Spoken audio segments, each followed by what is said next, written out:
আজকে একটা ম্যাজিক মশলা বানালাম, যেটা প্রত্যেক মাসেই আমি বানাই। তো কিভাবে বানাই সেটাই আপনাদের সাথে শেয়ার করবো। সো হ্যালো এভরিওয়ান, আসসালামু আলাইকুম, welcome back to my another blog. আশা করি সবাই ভালো আছেন। আলহামদুলিল্লাহ আমিও ভালো আছি। তো প্রতিদিনের মতো আজকের ভিডিওটাও সকাল থেকে শুরু করলাম। তো সকাল সকাল উঠে আমার ছেলের জন্য একটু নাস্তা বানাবো। তো আমি প্রথমে ওর জন্য একটু নুডলস বানিয়ে নিয়েছিলাম। তো নুডলস রান্না করা শেষ করে পরে একটু চা করে নিয়েছিলাম, যেহেতু সকালবেলা আমার চা ছাড়া চলেই না। তো ওটা আর ভিডিও করা হয়নি। মাঝে মধ্যেই আমি এরকম ভিডিও করতে একদমই মনে থাকে না। তো এখানে নুডলস রান্না করা শেষ করে বাচ্চাদের খেতে দিয়েছিলাম। তো সাথে আমিও নাস্তাটা করে নিয়েছিলাম। তারপর চলে গেলাম রান্না করার জন্য। তো এখানে আমি রাইস কুকারে প্রথম ভাত বসিয়ে দিয়েছিলাম আর ডাল বসিয়ে দিয়েছিলাম। আর এখানে আমি রেহা ভাজিও করে নিয়েছিলাম, ওটাও ভিডিও করা হয়নি। তারপর এখানে আমি রান্না করব মুরগির পাক, চামড়া, এগুলো দিয়ে আমি এখানে কাঁঠালের বিচি দিয়ে রান্না করব। তো কাঁঠালের বিচিগুলো অনেক আগের ছিল, তাই একটু বেশিক্ষণ ভিজিয়ে রেখে তারপর পরিষ্কার করেছিলাম। তারপরও খুব একটা পরিষ্কার হয়নি। তো এভাবেই রান্না করে নিয়েছি আর একদম ছোট ছোট করে চিকন চিকন করে কেটে নিয়েছিলাম, যেহেতু অনেক আগের, খেতে একটু মিষ্টি মিষ্টি লাগবে তাই একদম চিকন করে নিয়েছি। আর মিষ্টি মিষ্টি লাগলে একদমই আমার খেতে ভালো লাগে না, তাই আর কি করব, যেহেতু কাঁঠালের বিচিগুলো একদমই নষ্ট হয়ে যাচ্ছে, তো এগুলো তো খেয়ে নিতে হবে। তাই তো এখানে সমস্ত মশলা দিয়ে ভালো করে কাঁঠালের বিচিগুলো আমি কষিয়ে নিয়েছি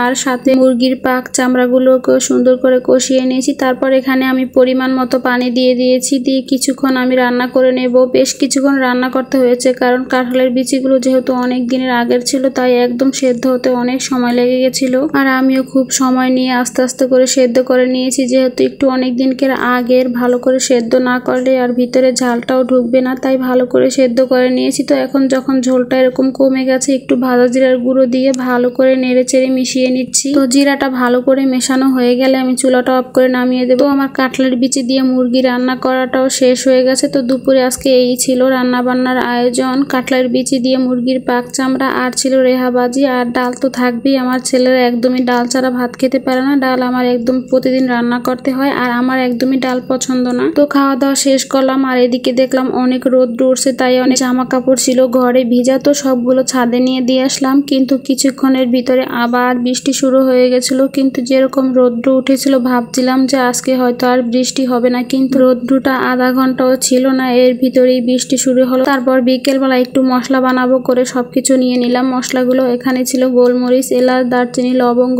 জিরা, আর ছিল এখানে শুকনা মরিচ, সাথে দিয়ে দিয়েছি 4টার মতো তেজপাতা। তো সবগুলো আমি একটু ভেঙে ভেঙে ছোট করে নিয়েছি। তারপর শুকনা খোলায় একটু হালকা করে টেলে নিয়ে তারপর ব্লেন্ডারে এরকম গুঁড়া করে নিয়েছি। তো এই মশলাটা যে কোনো মাংসের সাথে দিলে অনেক মজা হয়। আপনারা সাথে চাইলে মৌরি আর আস্ত ধনিয়া দিতে পারেন। তো আমার কাছে ছিল না বলে আমি দেইনি। আর এদিকে কয়েকদিন আগে আম এনেছিল, আমগুলো পাকে না বলে আমি এমন জায়গায় রেখেছি আর একদম ভুলে গেছি। তো 2টা আমি একদম পচে গেছে আর 2টা আম ভালো ছিল, তো ওই 2টা আমরা সবাই মিলে খেয়েছিলাম। তো আজকের মতো ভিডিওটা এই পর্যন্তই। সবাই ভালো থাকবেন, সুস্থ থাকবেন, আল্লাহ হাফেজ।